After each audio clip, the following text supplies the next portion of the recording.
안녕하세요. 이슈를 대신 읽어주는 남자 이대나입니다. 이번 한 주는 이 사건의 가해자로 지목된 최우영의 이메일을 시작으로 많은 일이 있었습니다. 무죄를 주장하고 있는 3인에 대한 이야기인데요. 몇몇 분들은 제가 억울할지도 모르는 사람의 말을 듣지 않고 어머님의 영상에만 의존한다고 생각하시더라고요. 이것과 관련돼서 순서대로 이야기를 해드리자면 제 첫 영상을 보시면 판결문에 대한 부원으로 시작이 됩니다. 저는 오랫동안 배우로 활동을 했었고 이 사건에 대한 업계의 소문을 예전부터 아주 잘 알고 있었습니다. 그래서 밀양 사건으로 떠들썩할 때 이 자매 사건도 공론화를 시키고 싶었고 바로 영상을 제작을 했습니다. 그리고 그때부터 제보를 받아왔지만 그 어떠한 제보도 오지 않았습니다.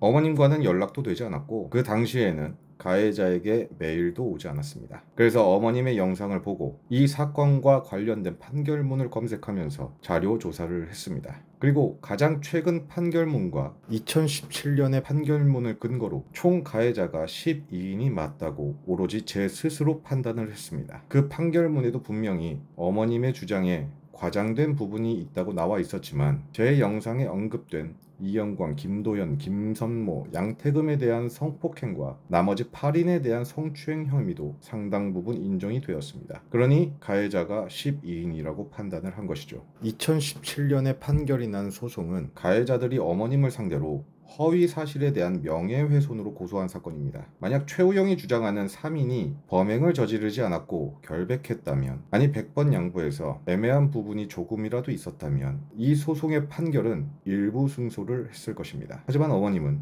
무죄로 판결이 났죠. 그러니 저는 더더욱 확신이 들 수밖에 없었습니다. 최소한 허위 사실은 아닌 것이니까요. 그럼 가해자가 보낸 980장 이상에 달하는 내용에 대해 이야기해 보겠습니다. 메모로 된 유서, 정신과 진료, 2006년, 2015년 판결문 모두 꼼꼼히 봤습니다. 그리고 어머님에 대한 범죄 사실 이력도 봤습니다. 시간도 정말 많이 걸렸고 많이 자문도 구했습니다. 확실히 유서에는 피해자의 어머니를 증오하는 내용도 있었지만 반대로 걱정하는 내용도 있었습니다. 그리고 당연히 가해자에 대한 이야기도 포함되어 있었죠. 가해자가 보낸 980장의 내용을 모두 봤고 타 유튜브에 있던 녹취록도 들어본 결과 어머님에 대한 의혹은 가질 수 있다고 생각합니다. 그리고 가해자 12인 중 한 사람인 장태수는 2006년에 무죄를 받았습니다. 그러나 이후 민사 재판을 거치면서 오히려 가해자 12인의 범행 사실이 상당 부분 인정이 되었다는 2017년 판사의 소견이 있는데 가해자가 보낸 자료에는 이 판결문은 없었습니다.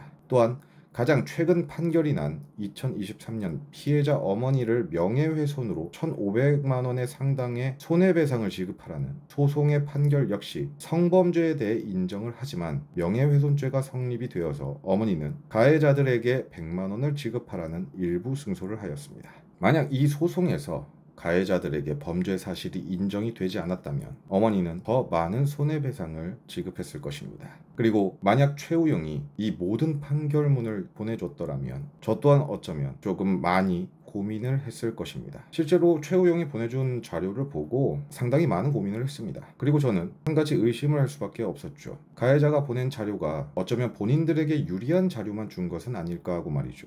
실제로 피해자가 적은 유서가 저게 전부일까라는 의심도 할 수밖에 없었습니다. 그리고 다시 이 사건과 관련된 판결문을 상당 부분 찾아서 다시 보았습니다. 물론 저 혼자 본 것은 아닙니다. 많은 자문을 통했습니다. 제가 가해자들을 12인으로 생각하는 것은 어머님의 영상 때문이 아니라 오로지 이 판결문의 내용을 근거로 모두 판단을 한 것입니다. 어머니 진술의 신빙성, 유서 내용과 종류, 정신과 소견서 그리고 수많은 증인들, 법원이 과연 이것을 안 봤을까요? 아니죠. 사법기관에서는 더 많은 자료를 봤을 것입니다. 그리고 진실의 여부를 따질 수는 없지만 범행의 상당 부분을 인정한다는 내용이 대부분이었습니다. 이 결과를 누가 만들었다고 생각하십니까? 만약 어머님이 중간에 포기하셨다면 이런 결과가 나왔을까요? 저는 어머님이 20년간 끝까지 싸웠기 때문에 이 사건의 진실을 조금씩 밝힐 수 있었던 것이라고 생각합니다. 그래서 저는 앞으로도 12인을 가해자로 생각할 것이고 피해자 어머니를 위해서 소리를 낼 것입니다. 이것은 오로지 제 개인의 판단이며 제가 만든 채널에서 이야기를 하는 것입니다. 만약 이러한 제 주장에 반박을 하시거나 불만이 사건이 있으시다면 간단하지 않습니까? 제 영상을 안 보고 본인들 안방에서 소리를 내시면 됩니다.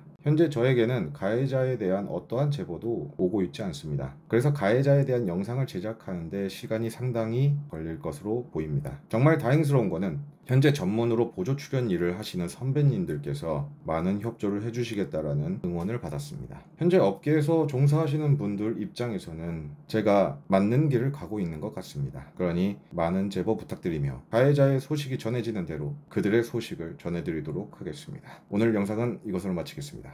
감사합니다.